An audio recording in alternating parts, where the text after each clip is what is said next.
So I would say even now, team, that you could be muted. You can mute yourself and it's much easier. Yeah, my cough reminded me to mute, so I am muting now. Thanks, Matt. I don't see any Johnny Cash art in your study there, Matt. On the wall behind me are my heroes, Christopher Isherwood and W.H. Auden. Oh, I love photos from the British Portrait Gallery, actually. Yeah. Great. But I've been listening to Billy Joe Shaver all day. You know, rest in peace. Yeah, I love W.H. Auden about more than anything. All right, we're almost there.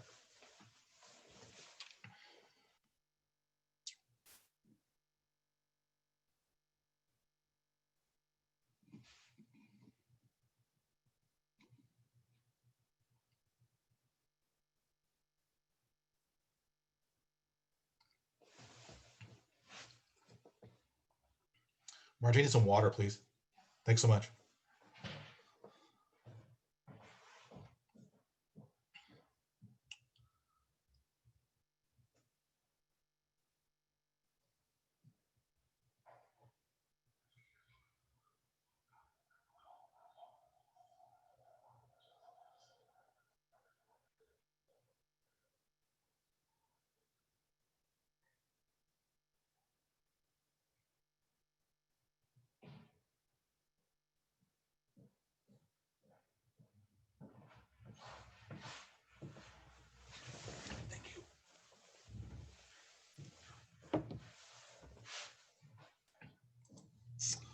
Well, good evening, one and all, and welcome to the second in our fall series on Catholic thought, citizenship, and the common good.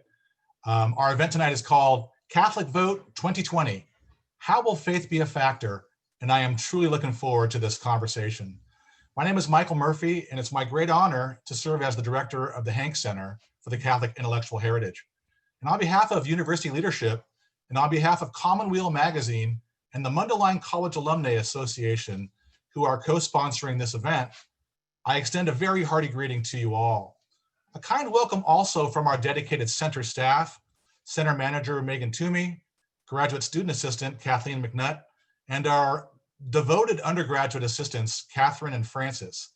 They are most instrumental in getting all of our events from farm to table, and I remain very grateful for their superb work. As mentioned, this event is the second in a trio of fall events that considers the Catholic vote broadly writ. You know, at roughly 23% of the population, Catholics are the second largest religious voting bloc in the US.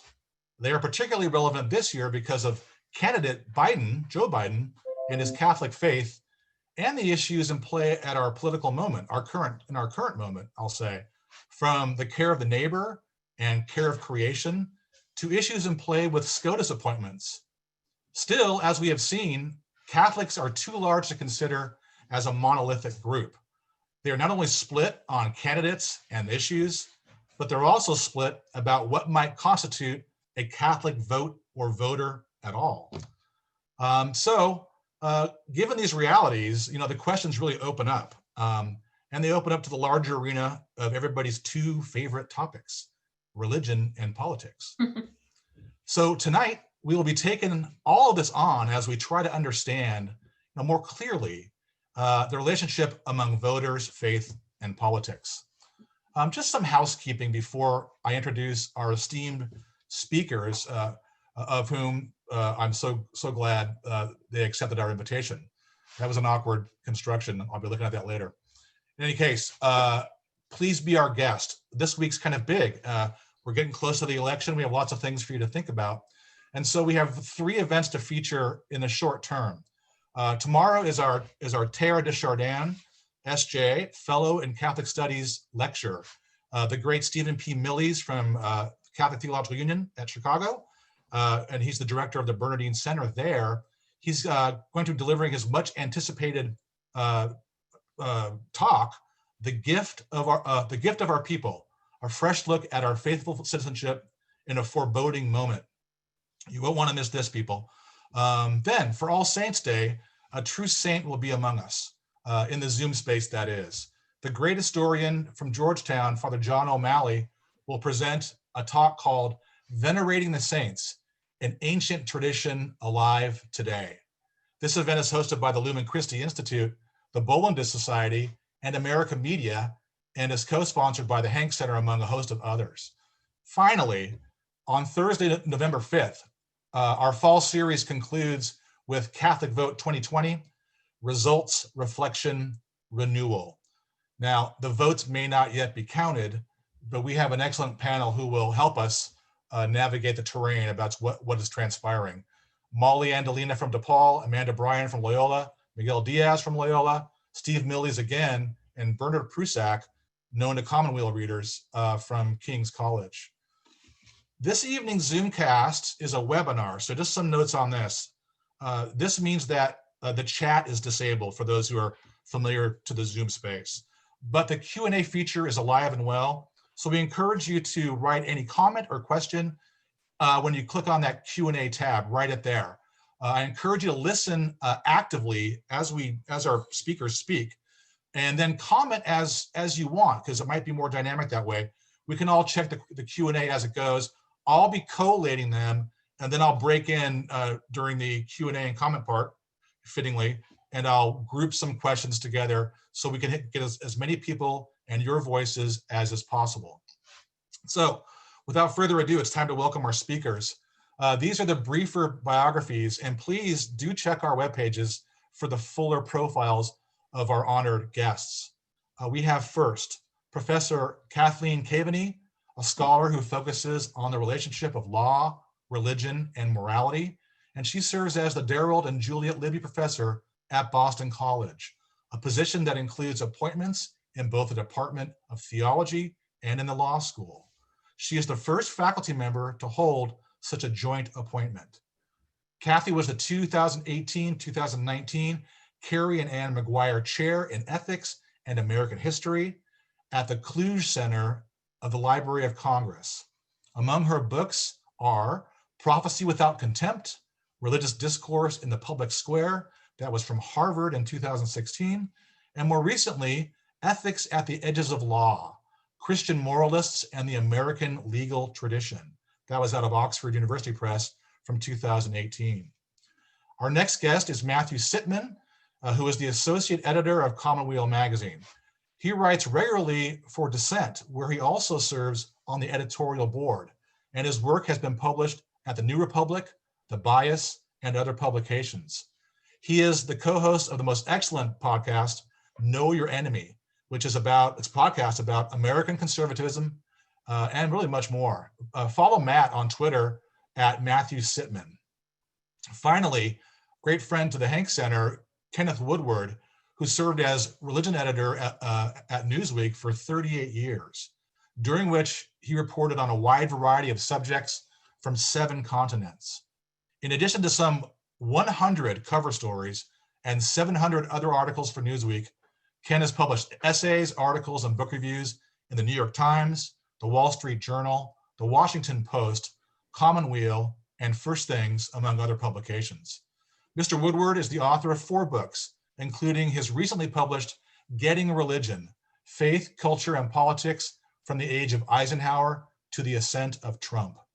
He has lectured at some 70 colleges and universities in the US and Europe.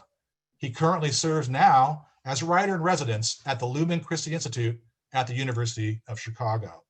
So we're going to go in the order of Kathy, and then Matt, and then Ken.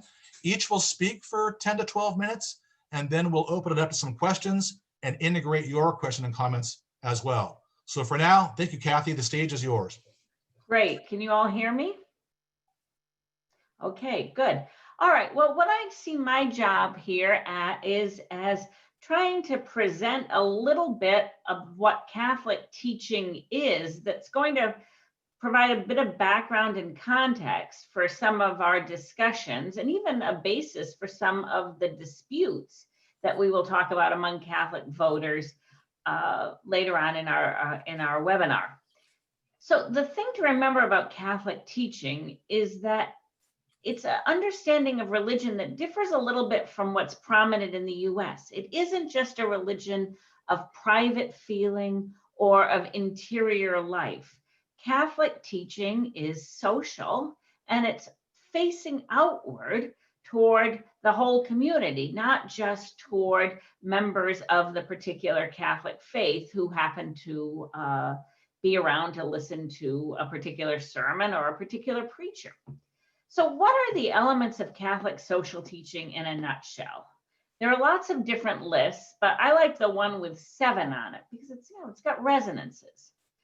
First, you've got the life and the dignity of the human person. Every human person has dignity because they're made in the image and likeness of God. Second, you have a call to family, community, and participation. We're not meant to be hermits. We're meant to live together with one another in families and communities, with friends and other kinds of groups. We have not only rights, but also responsibilities.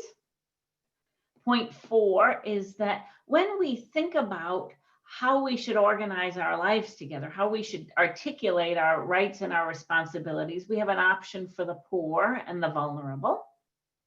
Point 5 is we believe that work has a dignity. It isn't just a burden. It shouldn't be just a burden. And we believe in the rights of workers. Point 6 is solidarity. We're all really responsible for all, as Pope John Paul II said. And point 7 is we have a responsibility not merely to care for other human beings, but also to care for God's creation, which is something that Pope Francis has emphasized so much. So you have these 7 points, and they're all important, but how do you integrate them? How do you think about them together? I think we have a forest and a trees problem here. If you think about the 7 points of Catholic social teaching, you're thinking about the trees. How do you describe the forest?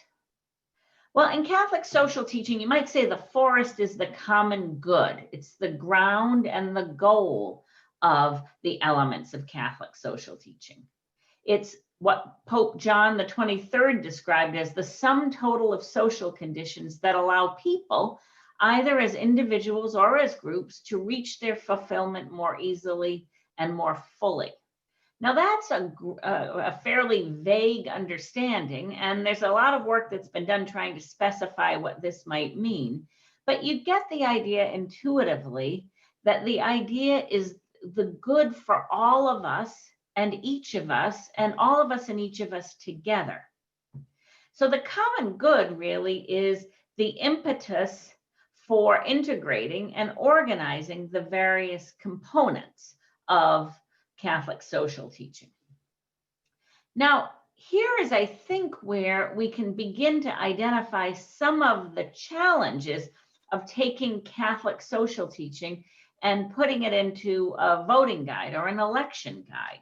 The bishops have been trying to do this now since 1976, so 44 years. And if you compare the very first one, which was in called Political Responsibility, Reflections in an Election Year, to the more recent one, which is called Forming Consciences for Faithful Citizenship in 2020, you'll see what I think you could call kind of writing the middle-age spread of a document. The first document was about 3,000 words long. It identified 8 issues in alphabetical order, and only in alphabetical order: abortion, economy, food policy, housing, human rights, mass media, military expenditures. There was no ranking of issues, and there was a single author, John Carr. Forming Consciences for Faithful Citizenship has about 18,000 words.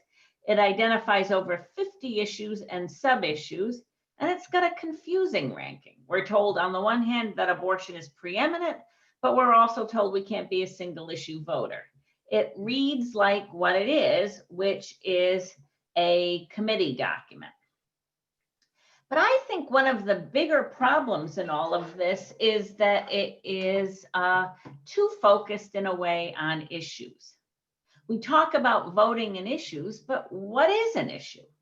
It could be a complex problem with many causes, like hunger or global warming, an entire section of social life, the economy, or even a morally objectionable practice such as illegal drug use or abortion. There are many different ways that you can specify what an issue is, and in some ways they don't actually correspond to one another. You can't quite compare them. A second issue with issues is that they're hard to rank.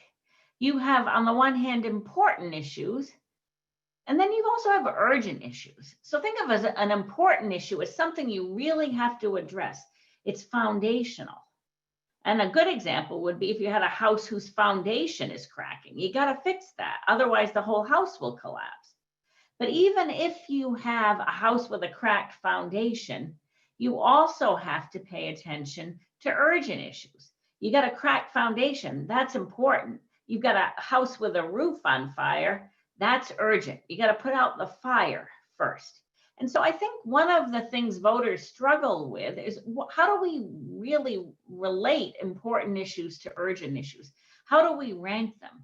I think in 2007, 2008, people thought the economy was an urgent issue. There were many other important issues, but the economy was something that had to be fixed first. And a third issue with issues is we need to expect the unexpected. If you think about the presidents we've elected in the 20th century, or 21st century rather, they've all had to deal with something we didn't expect them to have to deal with. President George W. Bush had to deal with the 9/11 terrorist attacks. Barack Obama had to deal with the Great Recession, and Donald Trump had to deal with the coronavirus. So we're actually in a situation where I think the way the bishops have framed, and it's not just the bishops, it's pretty much everyone who puts out a voting guide, has framed our obligation, is it puts us in a situation where we really can't have a discussion or an argument with one another because we're throwing issues at one another and we're labeling them important or urgent or paramount or non-negotiable. And so I think that if we as Catholics are going to make progress in thinking about the task of voting and what it means to be a Catholic voter, I think we need to think in different ways, which I will talk about in the question and answer, but really comes to thinking seriously about the fact that actually what we're doing is voting for candidates, not for issues. So why don't I just stop there and turn it on to Matt Sitman, who can pick up and focus us in on what's going on in this election.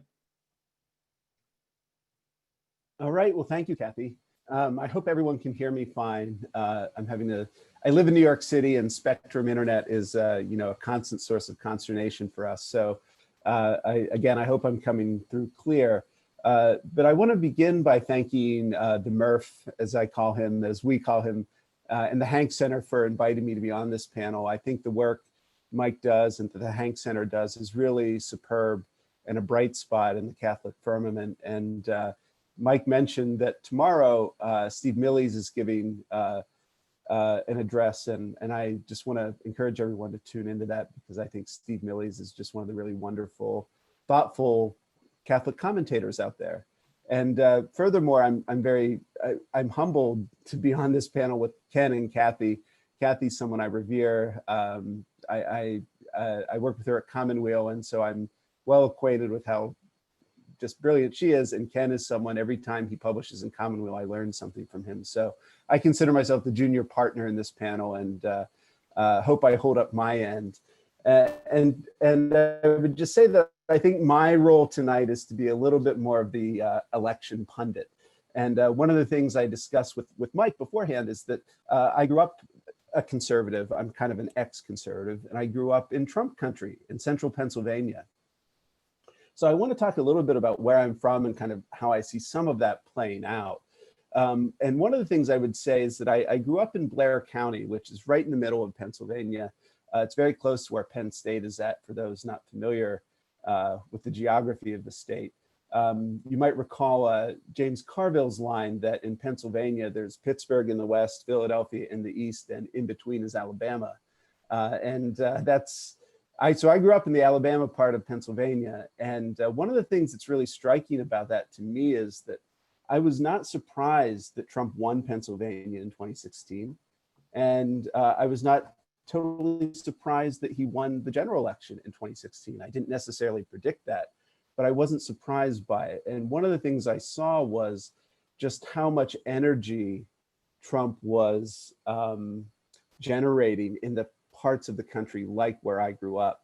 So for example, in 2008, when John McCain ran against Barack Obama, McCain got about 60% of the vote in Blair County, where I'm from.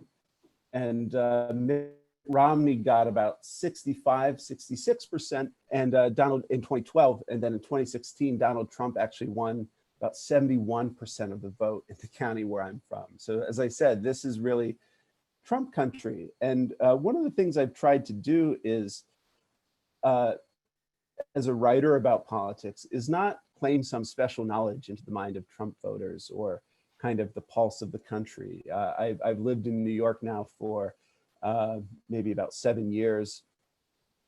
I am in a bubble in some ways. And I don't, again, claim to be a kind of Trump whisperer. Where I grew up,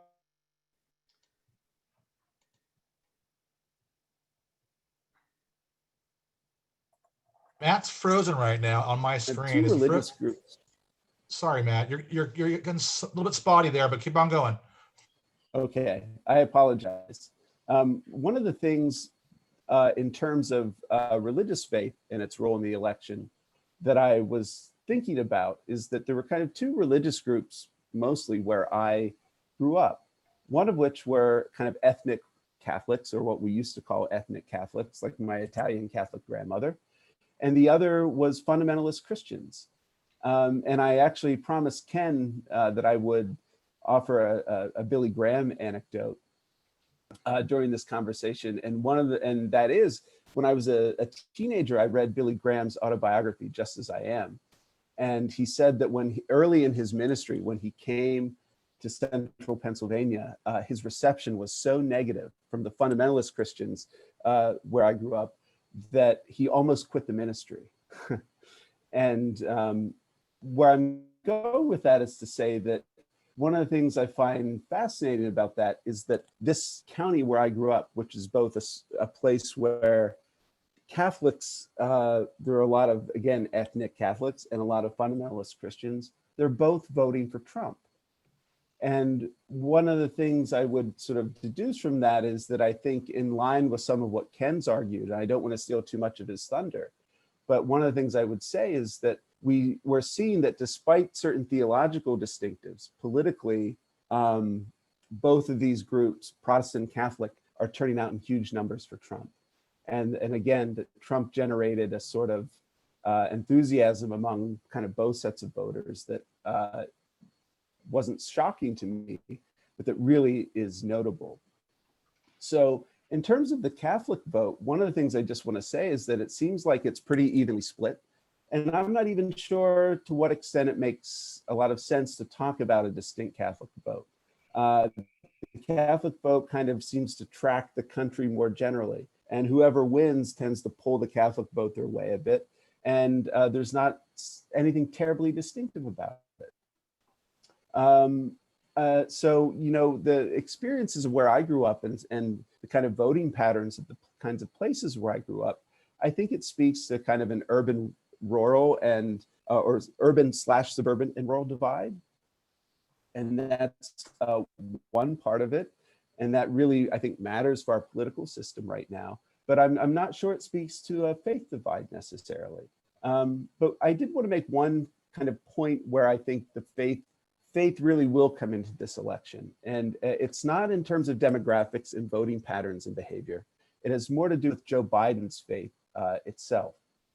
And in particular, I think right now, what we're seeing is that this election in a lot of ways seems to be hinging on the pandemic. And we're facing a situation where 200,000 Americans, 200,000, I mentioned that 200,000 more could be dead by the end of the year. And I think the fact that Joe Biden is himself a person of faith, a line I like to use is that he wears his faith on his sleeve just as he wears the rosary around his wrist. He's a man whose grief that he's experienced, the tragedy that he's experienced, I think really is a part of his public persona. And to that end, because we are, in a sense, a nation grieving right now, I don't want to say that the Catholic vote is going to matter in a very particular way, but I think the fact that Joe Biden is a person of faith, whose experience of grief and tragedy is inextricably bound up with his faith, that really matters. And I think he's been able to channel that as a candidate. And I'm not going to make a prediction about who's going to win or what the final numbers might be, but I would say that if Biden does win, a significant element of that will be, for one thing, he, as I said, again, has channeled kind of the grief and suffering of the country, or transmuted it kind of through his own personal grief, suffering, and tragedy. And I also would say that because he has this kind of older affect as a Catholic of a certain generation, of an Irish Catholic, as he might say, I think it does make him a little bit harder to categorize ideologically. And one of the things we've seen is that if you look at, say, the research of Erica Chenoweth, a political scientist at Harvard, she's pointed out that, and I think this kind of applies to our situation now, in contexts where an authoritarian leader is sort of pushed out, the successful cases of that often involve not a kind of left-wing vanguard leading some sort of revolution again. It's on a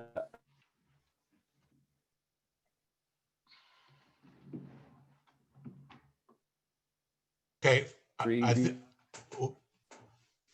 think Matt, we're gonna hope for you to finish your thought, Matt, because Sure. you're onto something here, but you're getting choppy. And so why don't we table your insights for a moment and then ask Ken to speak, and you can work your triage how you will, and then we'll circle back. Okay, so thank you, Ken. Thank you, Matt. And then please welcome Ken to the Zoom stage. Well, thank you, Mike. I want to mention that I'm in between eye surgery, so if I'm a bit halting in my reading, please bear with me.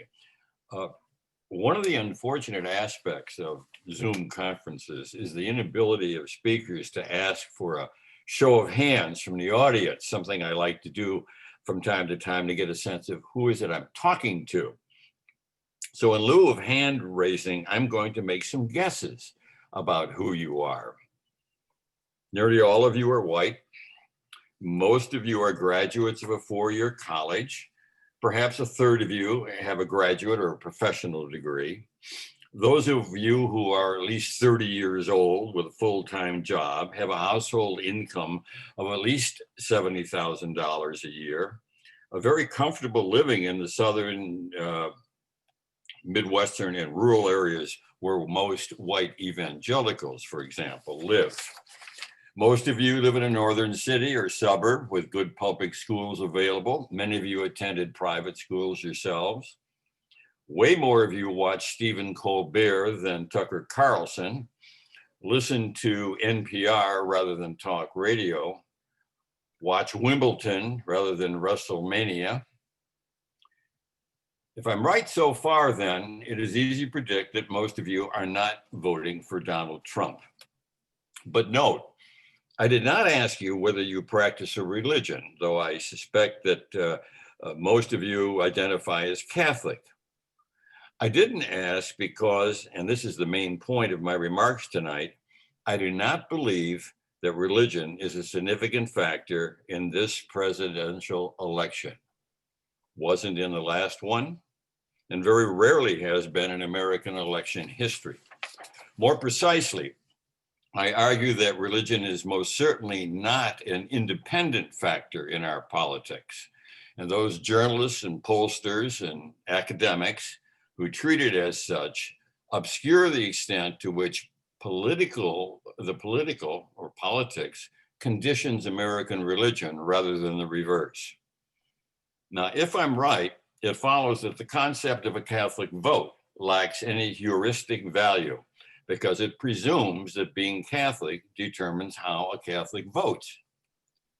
That assumption has some predictive value while the Roosevelt's New Deal coalition lasted, when leadership of the labor unions and many Democratic Party bosses were Catholic, but it has had no value at least since the early 70s, when the reforms of the McGovern Commission on Party Structure and Delegate Selection effectively jettisoned the white and heavily Catholic working class vote for those of the college educated and suburbanites. No surprise then that in 2016, Trump rode the white working class to his electoral college victory. Moreover, religion is inherently social, as Kathy talked about. It involves belonging as well as believing and behaving. So unless a poll tells us how often self-identifying Catholics attend Mass, for example, we have no grounds for assuming that religion is a driver of their vote. Now, let's talk about the kind of people who are not tuned into this Zoom event, specifically white evangelical voters. Recall, one of the most frequently cited statistics coming out of the last presidential election was that 81% of white evangelicals who, according to exit polls, voted for Donald Trump. I'm sorry about that. I thought I turned that off. Since then, white evangelicals have been identified as the core of Trump's constituency. But are they? And who are they? Among the many weaknesses of exit polls, the chief one is that they may give you a rough snapshot of how various groups voted, but they do not tell us why. Like many more sophisticated polls that also rely solely on religious self-identification, they presume what they need to demonstrate. In this case, that being evangelical is why these folks voted the way they did. But as I argued in a recent Commonweal essay, there are a number of reasons other than religion that better explain the so-called white evangelical vote. Geography, already mentioned, is one. Another is habit. White evangelicals have been part of the Republican coalition now for 10 straight presidential elections. Education is really key. White evangelicals are more likely than other white Christians to have finished their schooling with, at best, a high school diploma. That in turn largely determines their social class and caste, just above African Americans, according to Isabel Wilkerson's new book, and in felt competition with them. Related to this, of course, is economics. A third of white evangelicals earned less than $30,000 a year in 2016, at a time when the poverty rate line started at $24,250 for a couple with 2 children. And more than half, 57%, earned less than $50,000 a year. Like most blue-collar workers, they hadn't seen a real wage increase since the 1970s, when Trump promised to make America great again. A large number of white working class voters, especially in the Rust Belt states, heard more jobs, better pay. This evening, though, I want to question the legitimacy of the very category white evangelical vote. The category was created by pollsters after the 1972 election as a way to account politically for the mostly non-denominational Southern white fundamentalists who abandoned their traditional antipathy toward party politics to support their fellow born-again Christian Jimmy Carter. There was some justification for the category back then, but a good deal less, I think, today. Political scientists have since learned that the terms evangelical and born again lack precision as markers of religious identity. Corwin Schmidt and others have found that at least 20% of Christians who identify as born again are actually Catholics.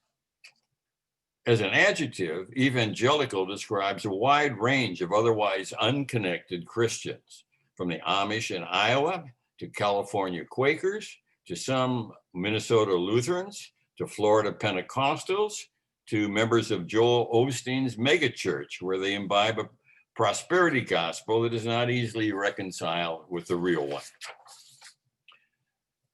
That's why I define evangelicalism as an imaginary community of mostly post-denominational Christians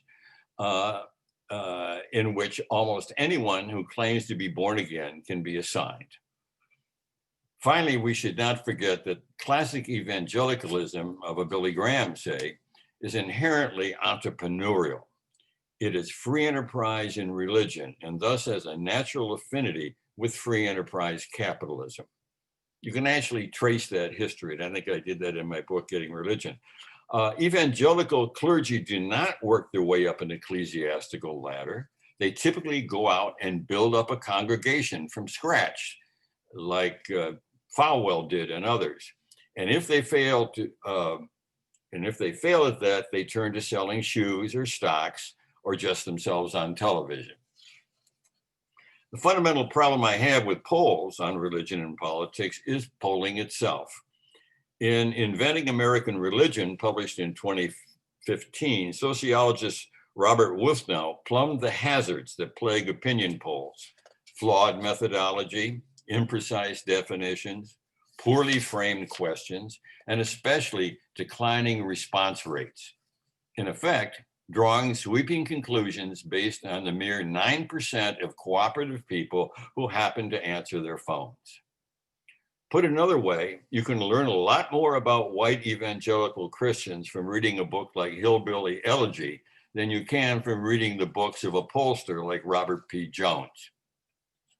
Not only do polls of people who identify with some religious label or other tell us nothing much about themselves, they also invite their antagonists to fill in the blanks. That's because, as political scientist Liliana Mason has shown, party identity has so completely absorbed our other identities that, quote, a single vote can now indicate a partisan preference, as well as his or her religion, race, ethnicity, gender, neighborhood, and favorite grocery store. In his insightful book of a year ago, Why We Are Polarized, Ezra Klein illustrated the absorbent power of political partisanship. His wry example is a television ad run by a conservative group against liberal presidential primary candidate, Democrat Howard Dean, in 2004. In the television ad, a reporter stops an elderly white couple in the street to ask about Dean's plan to raise taxes. The husband replies, quote, well, I think Howard Dean should take his tax hiking, government spending, latte drinking, sushi eating, Volvo driving, New York Times selling. Then his wife cuts in, body piercing, Hollywood loving, left-wing freak show back to Vermont where it belongs, end of quote. Now, if we were not meeting in Zoom land, I would love to ask some of you what comes spontaneously to your mind when you hear that term, white evangelical Christian. Those of us who write and teach and talk about religion, those of us, that is, who have some form of skinny in the game, are loath to acknowledge the facts of our political life. So are legions of preachers and pastors. But the plain fact is that the faith factor is marginal to who gets to be president and who does not. Thank you. Ken, thank you very much. Very provocative. And I want to thank all three of our speakers. We're going to ask Matt to pick up where he left off. He and I have been communicating surreptitiously in the chat. So Matt, please do continue. Yes, I apologize for my internet problems. It's, just short of 9 p.m. here in New York City. So internet usage is it's kind of high watermark. And I think that was part of the problem. But I wanted to pick up with one point, kind of the main point I wanted to make actually after some of the introductory comments I made, which was that it's actually kind of useful to come on the heels of Ken's comments, because I agree with all of them. I think he's right about the perils of kind of treating the faith vote a certain way, or looking to polling in a certain sense. And so what I was driving at is that I think faith will matter in this election to the extent it does, not because we can necessarily parse the behavior of different demographic groups, especially Catholics, who I think, again, are just sort of representative of the broader culture. They're a kind of bellwether more than anything else. And but where I think faith will matter is that Joe Biden himself is a man of faith. And we're a country looking right now at over 200,000 people dead from the pandemic. In the last debate, Joe Biden pointed out that 200,000 more could possibly be dead by the end of the year. And Biden is a man who wears his own personal griefs and tragedies and suffering kind of on his sleeve, just as he wears his son, Beau Biden, who died of brain cancer. He wears his rosary around his wrist. And I think Biden, as kind of griever in chief, actually is a major source of his appeal. This is not a very ideological election in some ways. I think the pandemic changed that. It means that I think a lot of people are looking for someone with a broad kind of competency, someone a lot of people trust. And so if Biden wins, it will not be because he's converted the people who live where I grew up, who are kind of extraordinarily Trumpy. It's not that he's going to kind of win over rural voters necessarily. I think it'll be because there is some kind of middling voter, especially white women who live in the suburbs, who just want someone competent, who knows what they're doing, and who they basically trust to do what's right and handle this really extraordinary situation with more just knowledge of how the levers of power work. And I would just say one kind of further point to that end, and I'll hand it over to Murph. I think the fact that Biden's Catholic, and kind of an older Catholic, an Irish Catholic, as he would say, it means I think he's kind of scrambled certain ideological categories for people. He has a bit of the Scranton affect, even if some of his record as a senator and vice president is what I would call, tending toward the neoliberal. So I think in that sense, my take is that the way faith will matter in this election is, again, not via demographics, but because Joe Biden himself is a man of faith. And if he wins, I think some of the qualities that come from that will be a major part of his appeal to the electorate. It's really interesting, Matt, and that's going to be a good segue. The scrambled nature you mentioned is interesting because you can get a scrambled nature. Ken citing J.D. Vance's Hillbilly Elegy, which scrambles people's expectations of white evangelicals quite thoroughly. And I'm reading a book right now that I recommend highly. I'm halfway through. It's called Jesus and John Wayne by Kristen Dumez. I think Dumez, D-U-M-E-Z, that I recommend heartily. But then I also think about these kind of cartoonish white evangelicals that we get. But sometimes it's not all that cartoonish. I think about that group when Bill Clinton was guilty of moral turpitude in the 90s. And that same group is given Donald Trump pass after pass after pass. So there's something that needs to be reckoned with there. Yeah. And maybe we go to Kathy on that, because Kathy, you've written extensively on these types of relationships between autonomy, solidarity, but also on the virtues. And so when we come to these virtues of these two candidates before us, how do you navigate that? What advice might you give us who are tuning into your insights? Oh, well, thank you. First, I just want to, I was very fascinated by Matt's comments and, of course, Ken's comments. And I totally agree. And I've made some of those points citing Ken's article and other talks I've given recently. But what is interesting is that politicians still wrap their claims to religious voters in religious terms. So it's not as if anybody says, well, just forget about your religion, vote your social status, or vote your pocketbook.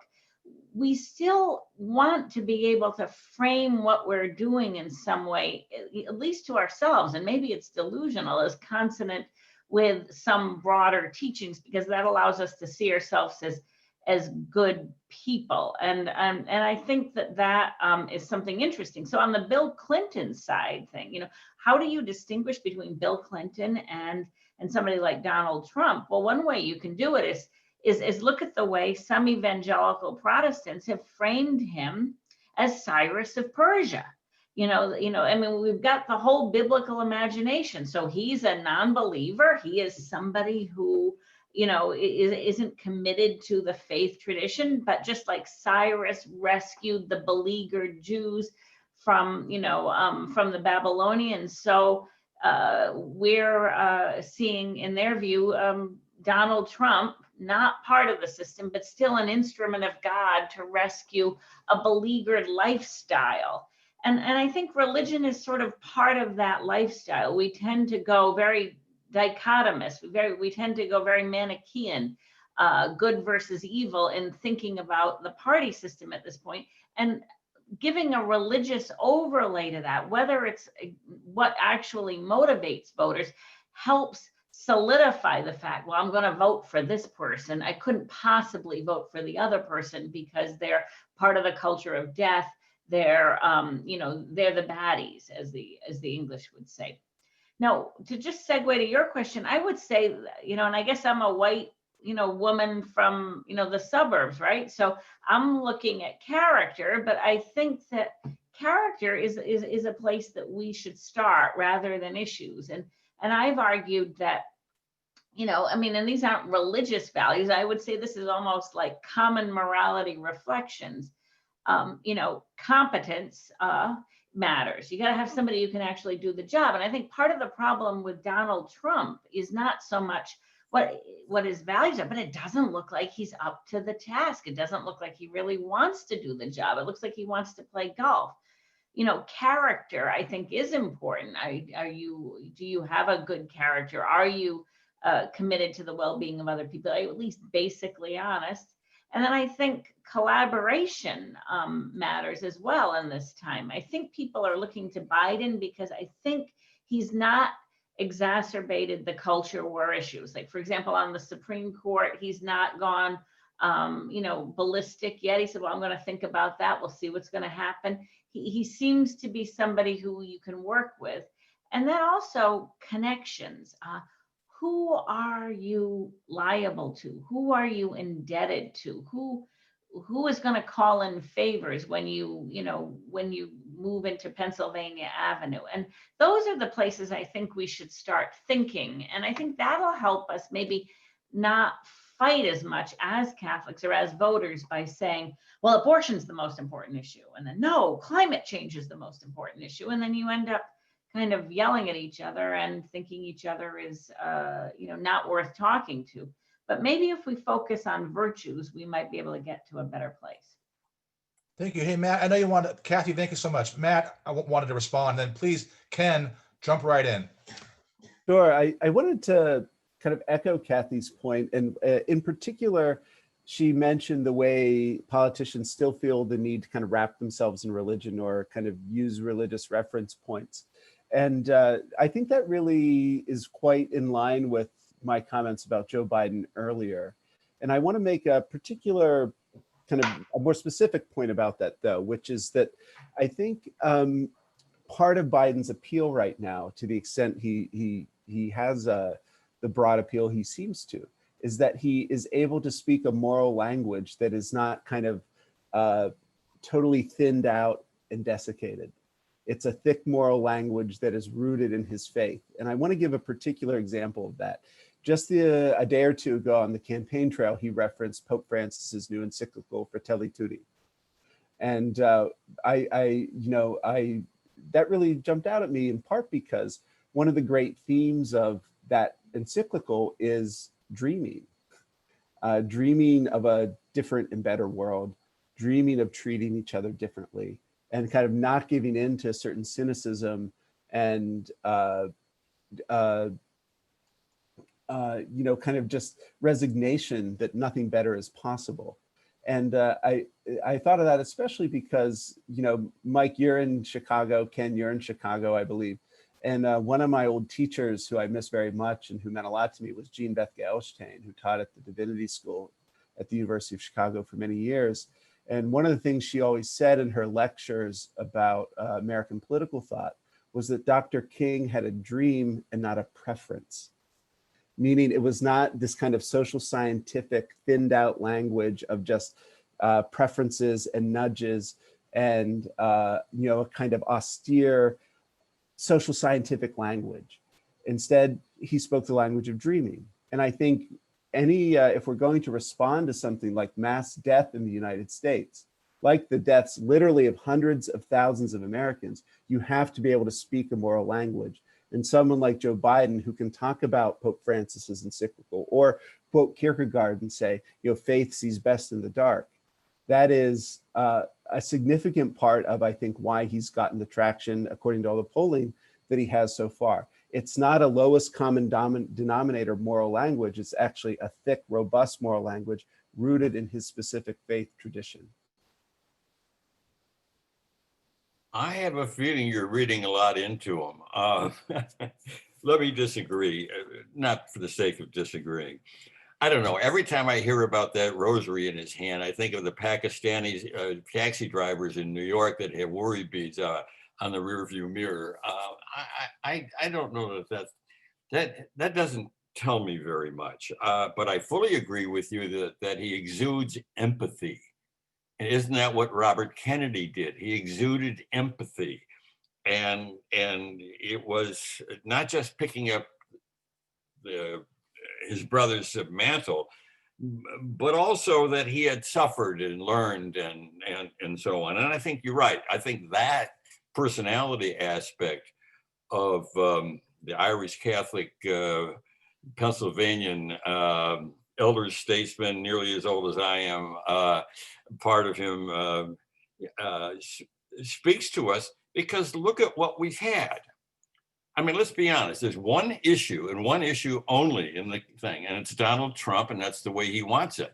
But I don't think it's going to turn out the way he wants it to turn out. We've been through a period of harshness and jagged behavior and what's coming next, that kind of thing. I think a lot of people want calm. And again, I think Biden speaks to that. I think that, so it's his manner, I think that is soothing. And that's why he was, for my money, the best of the Democratic candidates. It was precisely that quality.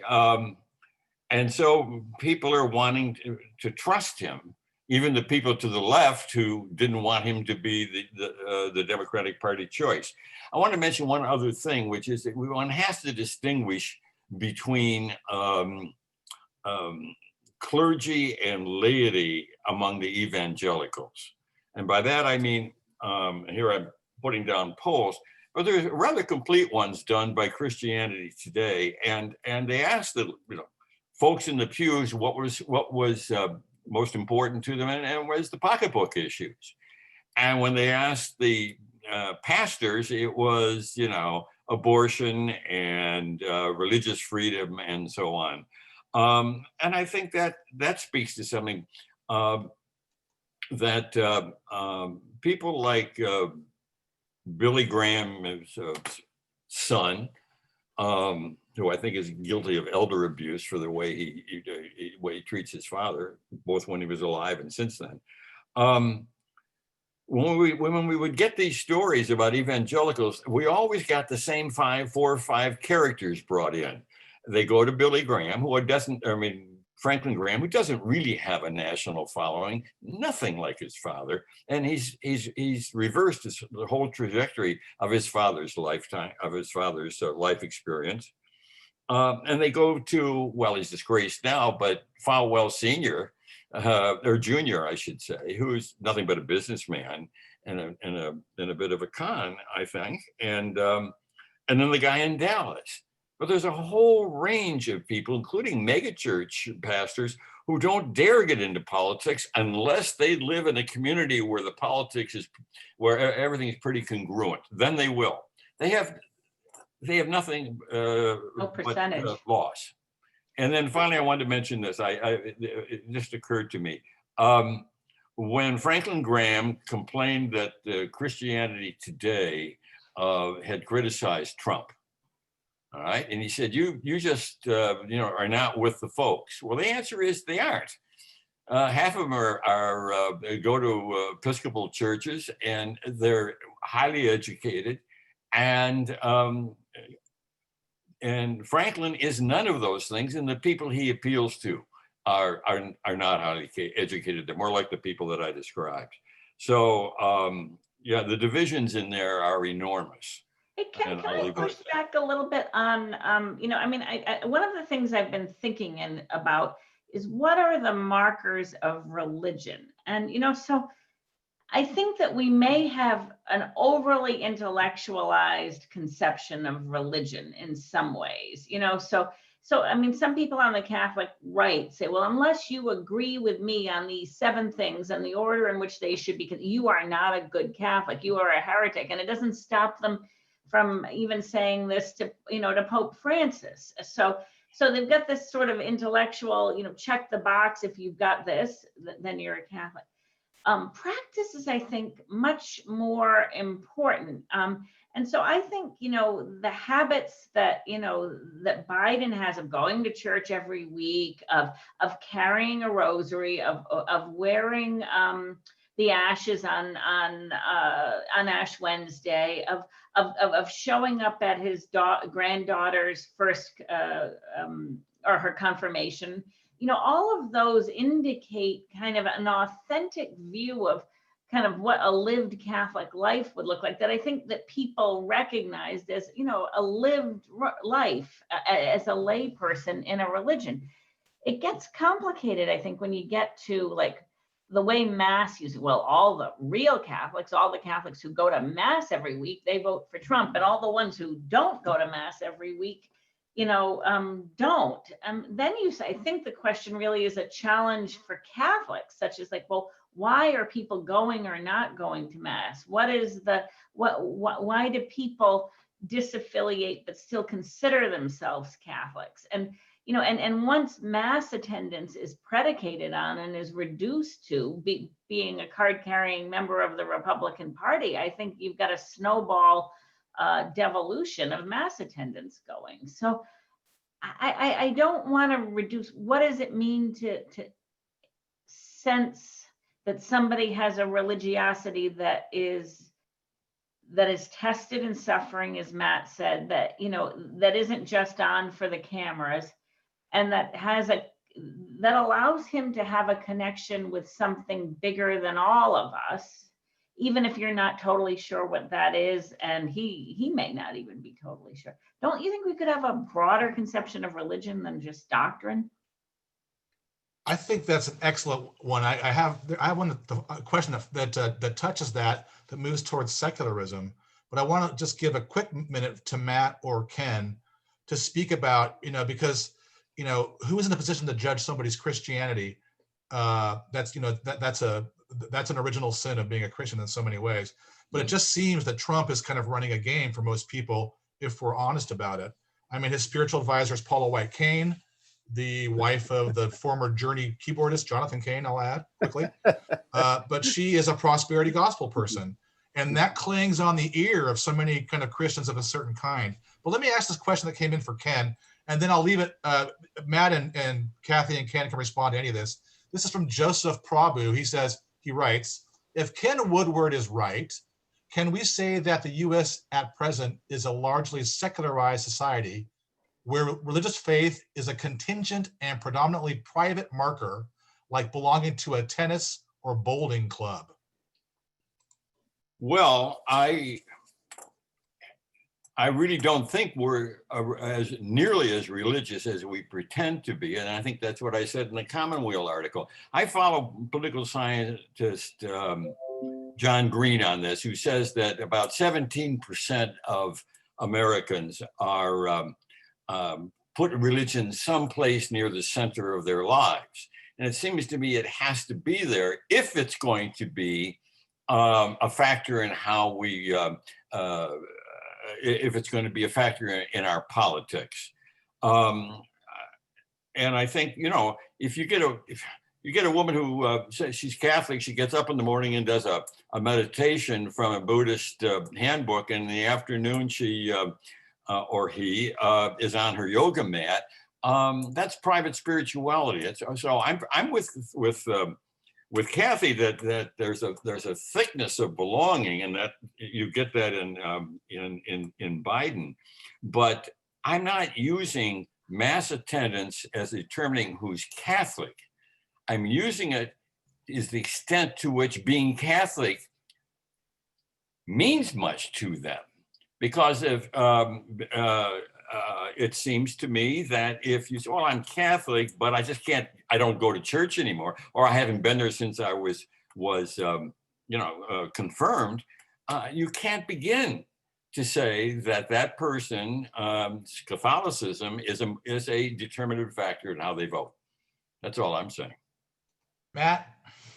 Sure. I don't necessarily disagree with Ken on that point.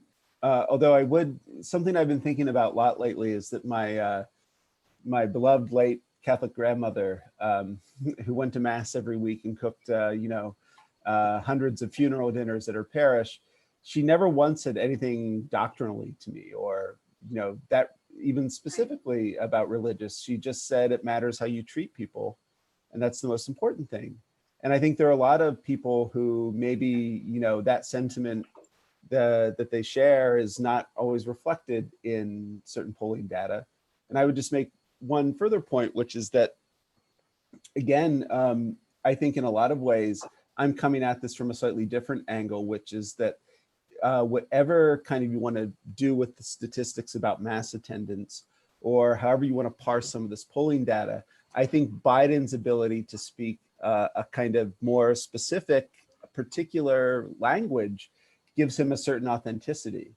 And, you can make of that what you will, but I think there's something about Biden that, I was someone who voted for Bernie Sanders in the primary. I would call myself a democratic socialist even.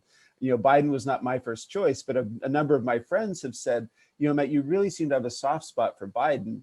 And I said, well, yeah, a certain Catholic guy of a certain age. And one of my friends said, oh, like your priests. I said, yes, that's exactly right. And so I think, the fact that Biden's older, which in a lot of ways is not ideal. I beg your pardon? No. Well, you have more hair than he does, Ken. I would just say that. Yeah. But, I think there is something about Biden that in this particular moment, without the pandemic, I think, the Democrat Biden, I think Trump would be beating Biden right now, actually. That's my strong sense, because I agree with you. Without the pandemic, this is, the economy's humming along. Trump has his base with him, and all the people who might be on the margins might lean toward Trump. But I think in this moment, someone like Biden, who is a kind of elder statesman, who has the ability to just let a lot of people trust him, that's the key thing right now. And I do think there's just a way in which that's bound up with his personal qualities, including his faith. And so again, from my perspective, it's not so much the voters' faith that I'm worried about or concerned with or kind of pointing to. It's really Biden's faith and the way he deploys it politically, along with his own personal tragedies and suffering and grief. I think it just makes for a package where he is a kind of trusted elder statesman who might be the person to, in these particular circumstances, be the one to just say, or rather for a lot of people to say, he might not be my first choice. I might not agree with him on everything, but I trust him, and that's enough to get Trump out. But that also goes back to, maybe I'm going to be the minority here. So Ken, on the going to church, I think the issue of trusting that Matt's bringing up is really important. But don't forget, and this isn't what we're talking about here and now, but I think it has to be mentioned. A lot of Catholics stopped going to church because they stopped trusting the church. And they stopped trusting the church because of the sex abuse crisis. And so there was a sense in which, in a way, I think for Catholics like that, and I know a lot of, middle-aged women that just can't take it anymore, partly because of that, partly because of some of the, the kind of the return to a very rigid kind of Catholicism in their view under JP2 and Benedict. But Joe Biden is actually a nostalgic Catholic, right? It brings back a time. He evokes a time before we had problems in all of this respect, right? It's an earlier, a more innocent age that he's kind of conveying, a kind of decency that seems almost, yeah, I mean, in a way, if you say that, that kind of a voter where you're from is looking to go back to the 50s, and I'm not saying they are, but there's a nostalgia for the 50s. Well, Joe Biden can give you that too, right? Well, look, I position myself as an independent because there's not enough in either party that I like. And so as soon as Biden is president, if he is elected, and I hope he is, I think I have to take the position that I did as a journalist. All right, let's see what he really does. Let's see what he comes up with. I mean, I'm not so sure, and I also want to put in if you will, a kind word for those Catholics and others who do worry about the abortion issue because of what's in the Democratic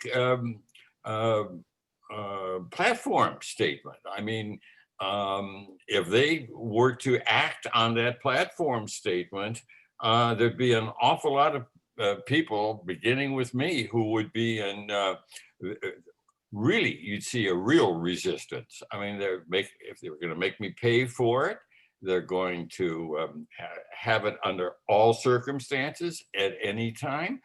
It's at moments like that the Democratic Party looks like a wholly owned subsidiary of Planned Parenthood and NARAL. So, but you've got worries on the other side, I think, particularly among young Catholics. So, we've just had Amy Coney Barrett confirmed to the Supreme Court. And, there was a great hoopla among a certain brand of Catholics for her, ascension to that very, very powerful role. But I think there are a number of Catholics who, might be quite worried about that because, okay, you might say, well, we get rid of Roe v. Wade. And I'm pretty sure she, that will happen with her on the court. Well, that's a separate issue. This is what. But wait a minute, but this is why I think the abortion issue has got to be looked at in other contexts. So, but if you get rid of Roe, you also get rid of Obergefell, which gave, which constitutionally protected gay marriage. You might get rid of some of the contraception cases. So, I mean, you've got a bundle of Catholics, and younger Catholics are more supportive of Obergefell, say, than older Catholics, but it's still very hard to see how all of this is going to go. So I think there's a lot of fear on both sides, Ken.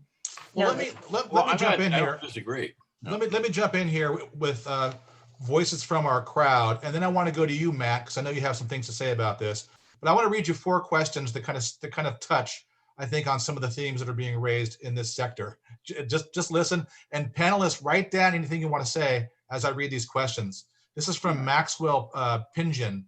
Are liberal/progressive Catholics numerically significant enough in 2020 to deserve their own demographic category? That's question 1.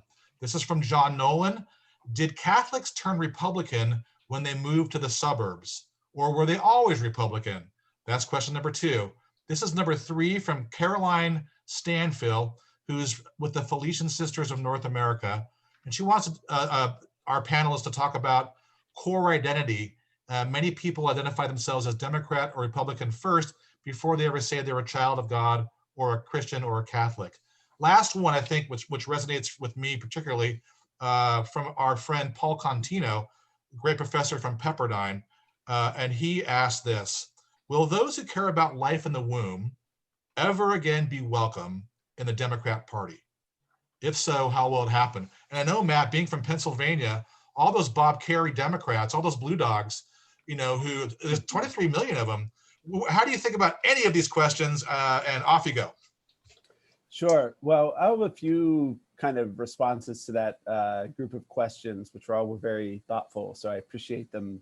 The viewers, I should say, almost said listeners, writing in.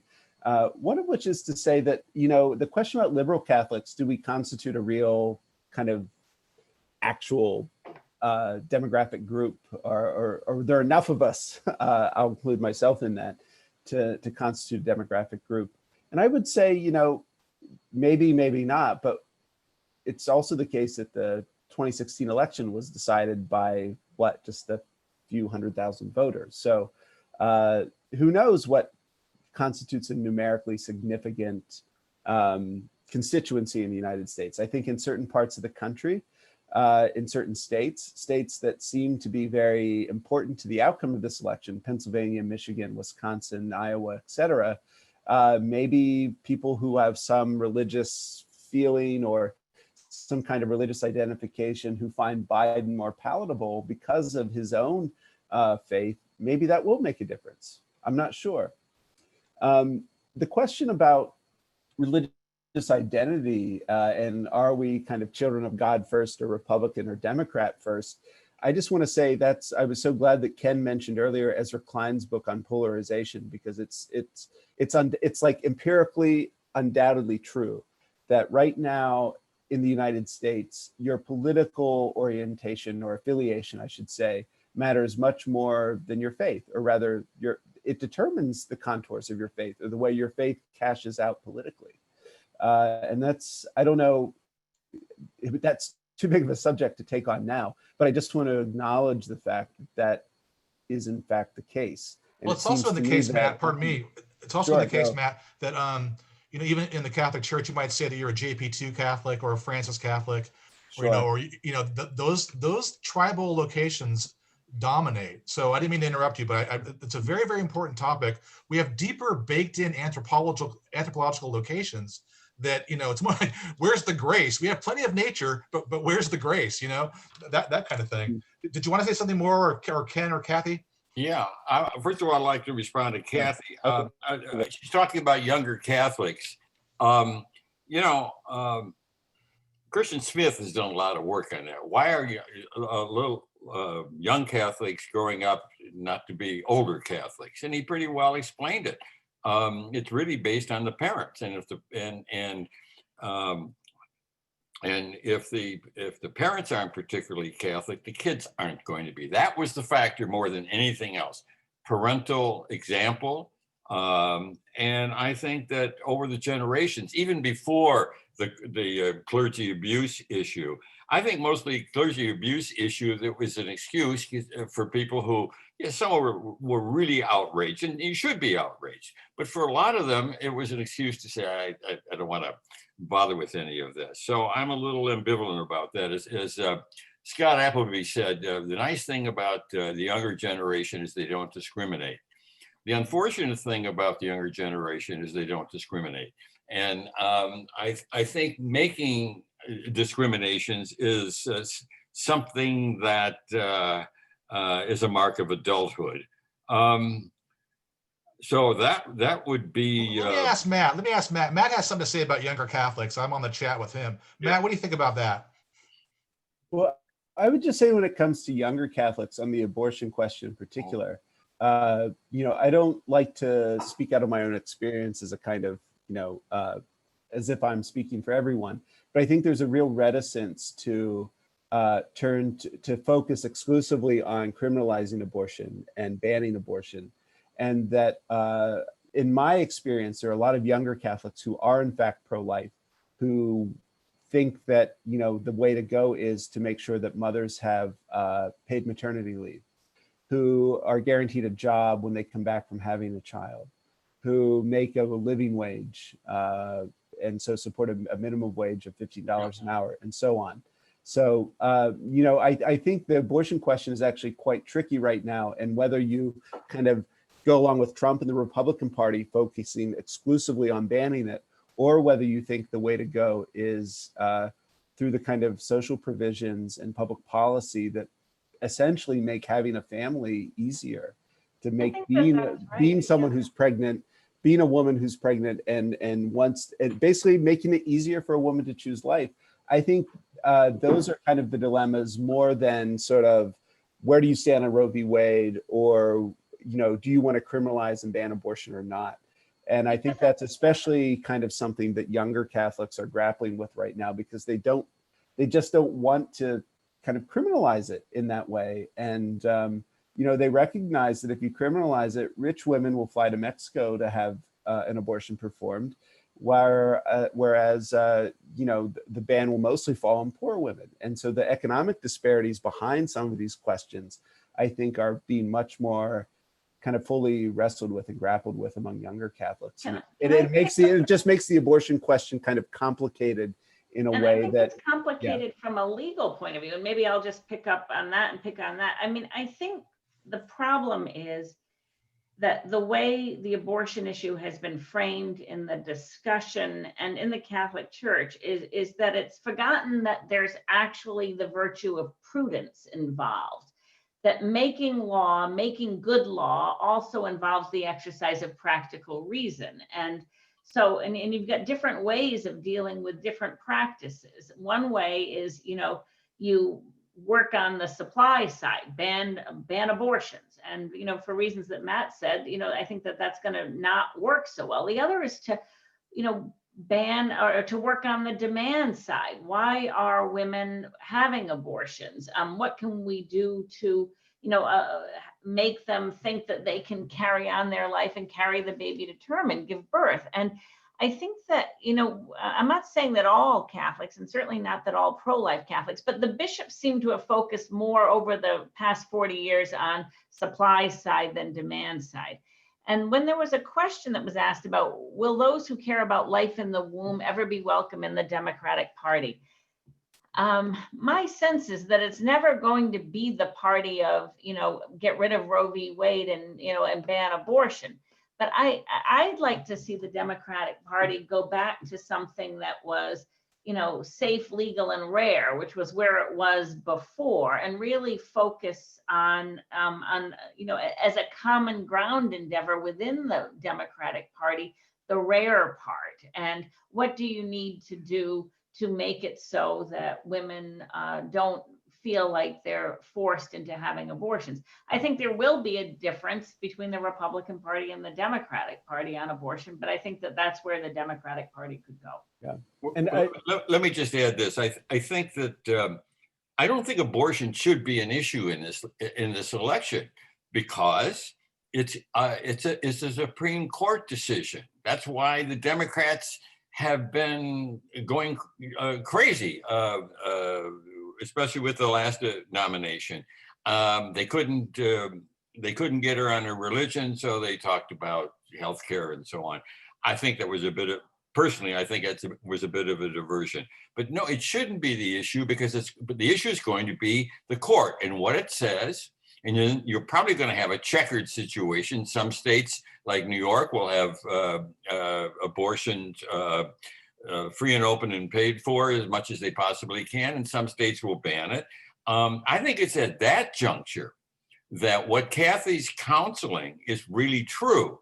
And I would think that if the Catholic Church takes abortion seriously, yes, they would show that, would recognize all these other conditions and what Matt has recognized, and providing for women. So just as we do social work with show concern for immigrants, we've got to show for women who don't feel like they have a choice other than to abort. So yes, all these good things are going to happen, but they're going to happen in the context of whatever the Supreme Court does. Any quick thoughts on, just to wrap up that issue? I have one more question beside this, then I'll ask for some final remarks from you. We have so many questions from viewers, but I think I'll read another bundle off. But anybody, a quick thought on that round of a topic there? No. Okay. Let me just read a couple of questions from the chat, or from the question. And here's one from Kevin Burke. And Kevin Burke says, this is for Kathleen. Could she help us think about, particularly with her work on prophetic indictment, which is very, very pointed, particular work. So I'm glad this is a person that's read your work. It might be Father Kevin Burke. Somebody read it. That's always nice, right? Yeah, but he's asking, given your work on prophetic indictment, Kathy, priests like Father Altman or Father Meeks and a number of more online bishops who are explicitly asserting that Catholics cannot vote for Biden because of his stance, as they imagine it, on abortion. How do you navigate those questions, Kathy? Well, I think that you have to do two things. One thing is I think you have to back up and look at the rhetoric and say, the point of prophetic rhetoric isn't to reason together, right? I mean, the point of prophetic rhetoric is to act like a prosecutor and to say, you did this, or you are going to do this. And if you do this, you are very, very bad. So the prophetic rhetoric is a big part of American religious and political rhetoric. The American Jeremiad, has been appropriated by a lot of people, starting with the Puritans, but going down on all sides. And it really kind of cabins the discussion. So I think we need to recognize what it's doing and saying, why are you boxing me in like this? Voting is a question of prudential judgment. Yes. And we need to consider a lot of features. And so I'm not really happy with that. And then I think you need to challenge the terms they use in order to get this prophetic judgment off the ground. And a couple of those terms are, it's intrinsic evil, or it's cooperation with evil. And as I've been saying a lot, intrinsic evil doesn't mean what they think it means. It's a technical term of moral theology, which talks about an action that's wrong by reason of its object, not by reason of its circumstance. And there are intrinsically evil acts that are not serious, like a jocose lie. You tell somebody you like their hat when you don't. There are obviously really serious intrinsically evil acts, but there are also very, very serious acts that are not intrinsically evil, that violate justice under most circumstances, like driving with a blindfold drunk. You can imagine a circumstance where it's not wrong to do that if you've got a good imagination, but the vast majority of time, that's wrong. And what this points to me that I really despair of is the loss of what Catholic thought has to give, which is it's limited, but it's got a really rich and complex moral tradition. And it's got a way to help you think about things with a mind and a heart and a conscience. And what's happened in these political debates is some of the more precise terms that we have been turned into emotional weapons and used as missiles and prophetic indictments. And that is the big cost to the Catholic tradition long term. If we dismantle our own tradition of thinking and reasoning that's been developing over centuries, in order to get one particular president elected, what are we doing to ourselves? It's a kind of self-cannibalism. I think that's well put. I really think of Reinhold Niebuhr and that Christian realism was a great gift to culture, and we had so many more public theologians on the stage, reasonable people. We don't have that so much anymore, and that's a real loss to the tradition. Any thoughts from Matt or Ken on what Kathy was saying, prophetic indictment, things of that nature? Yeah, I have two very quick points, and then I'll let Ken comment if he would like. But my first point is this: any priest who tells you that it's a sin to vote for Joe Biden is lying to you. That is simply the case. Joseph Ratzinger himself has said that there are proportional reasons, or if there are proportional reasons, you can vote for a pro-choice candidate. And I would submit that a catastrophic handling of a pandemic that has left hundreds of thousands of Americans dead is a proportional reason. And I would say, secondly, that my political hero is Abraham Lincoln, and he once said that the Constitution is not a suicide pact. And I would say further to that end, that Catholic social teaching is not a suicide pact. You do not have to vote for Donald Trump simply because he is ostensibly pro-life. That is simply not true. There are other reasons that can inform your vote that, not to get totally partisan here, but the idea that you would have to simply back such a obviously incompetent and unfeeling man simply because he's pro-life is absurd. And any priest who tells you that is lying to you. And if you listen to nothing else I say tonight, that is the main point I want to drive home. Anyone who says you cannot vote for Joe Biden because you're Catholic is lying to you. Thank you Well, for that conviction, Matt. Ken, do you have any thoughts on these? yeah, very quickly. I am so pleased that hardly anybody among the bishops has said you can't vote for Joe Biden. And the one that did, who was endorsing somebody else, is from Tyler, Texas, for God's sake. Who wants to be Bishop of Tyler, Texas? Yeah, so I feel sorry for him right off the bat. No, Catholics are grown up and they don't look to bishops, very few of them, to tell them how to vote or how not to vote. I just think those days Thank are God. gone. Thank God. Yes. Yeah, we don't, I mean, who needs it? Archbishop Chaput former Archbishop Chaput has been very silent since he left Philadelphia. So he was somebody who used to do that quite a lot. Yeah, but they were very much in a minority. But again, we're right back to what we said again.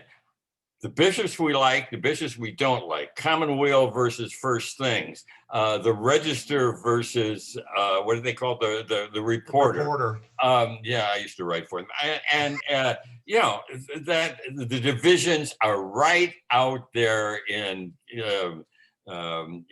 Catholic public life. Well, then now we're polarized. I mean, it's an amazing, being a Catholic is interesting because it is to negotiate opposites, right? It's to hold two opposite things up together and proceed as if they're not. I don't know if we can get there with politics. I mean, I had a question about what is undermining our national unity. Are you worried about peaceful transfers of power? How should Catholics behave post-election with results they don't like? Things like that. But we've come to the end of our program, and I want to give you just a chance to have a final word. So maybe as you like, but maybe a minute each on just as we go into next Tuesday, what are you thinking about? How will faith be a factor, or really anything that you feel that you want to share with our viewers? Kathy, please, would you mind? Sure. I guess I would just say two things. One, I hope that when people go into the election booth or to the voting booth, that they really do vote their conscience that's been informed, and discern who they think is the candidate that's best qualified to and will be most likely to serve the common good. I don't want to infringe on anybody else's conscience in the voting booth, just like I don't want my own conscience infringed on. And then secondly, I think it's important that we be able to say we think each other is very, very wrong about what counts as the common good or how we should prioritize our issues, and maybe even, unbelievably wrong, but not engage in a practice of excommunicating one another from the body of Christ. Because once we get into that, we're in an old heresy. All the heresies are old, but you become like a Donatist heresy where you think a certain kind of purity is the test of being Catholic. And isn't it convenient that you're the one who's defining the kind of purity? So think people are wrong, think they're totally misguided, but don't excommunicate them. Thank you very much, Kathy. Matt, would you mind giving some closing thoughts? Sure. I would echo what Kathy said, as I always do. And you edit it, make it better. Well, I don't know about that. Kathy requires very little editing, I must say. And for that matter, I think the same, that's the case with Ken as well. We're talking to two pros here, but I would just say, one of the really interesting things to me as a Catholic writer and editor these past few years is how consistently I found Pope Francis a kind of antidote to so many of the dilemmas and controversies and dichotomies that Murph, you were pointing to just a few moments ago. I mean, Catholicism is a both and faith. And I think Pope Francis, one of the really lovely and wonderful things about him, and one of the things about him that inspires me, is the precise way in which he cuts across some of our typical political divisions. So if I had any advice to Catholics, it would be to read Fratelli Tutti. It's a really beautiful document. It's a really readable document, I must say. And read it and ponder it. And then when you go into a voting booth, really search your conscience and decide what the common good truly demands of you in this moment. And I know what that means for me, but I would encourage you to to pray and reflect about it and decide what that means for you. Thank you, Matt. Mhm. Ken? Well, I grew up before the liberal conservative divide in the church. And so I've always been uncomfortable with that. So I am both and. I relish the really good things that John Paul II did. He was a giant. I relish some of the encyclicals of his successor, Benedict, because especially the ones on death and last things, it's wonderful. And I relish what this Pope has to say. I take what's good from these people and I leave the other stuff behind. But to play one Pope off another, which is another Catholic game that I abhor, is simply ridiculous because you're not receiving what those individuals, limited though they are, gave us. Wow. Thank you one and all. I'll just say one little memory I have. When I was a child growing up in Orange County, Fullerton, California, every year we had the elections in our garage, and my mom was the inspector, and it was a ritual for me to build the voting booths every year. And I can't tell you, I always loved politics. I was, involved in them when I was younger. And, the neighbors would come, and there's a lot of stuff happening in Orange County there. That's a ground zero for a lot of pretty hyperactive politics, especially in those years. But our neighbors, it was such a healthy community thing. People disagreed, but they didn't excommunicate each other like Catholics talking about. There wasn't a false puritanical streak. And not that I want to make any kind of naive utopianism out of this, but I just hope and pray that we can really recall ourselves to ourselves and work in peace as we move forward, and that we mind the beautiful traditions of our faith, namely the great social tradition that it has, and more, the great theological, spiritual tradition. So I don't want to always have the last word. I rarely do, but I felt like I wanted to say that. But let's have the last word be a round of applause from our viewers, and just my hearty thanks to our panelists. Good luck, and we'll see you hopefully tomorrow with Steve Millies. Otherwise, hope to see you online, and take care, and peace be with you. Thanks. Good night. Bye-bye. Thank you, Mike. Thanks, Ken. Thanks, Bye, Kathy. everyone. Thanks, Nice Kathy. to see Thanks, you all. Megan. Thanks, Matt. All good, Megan?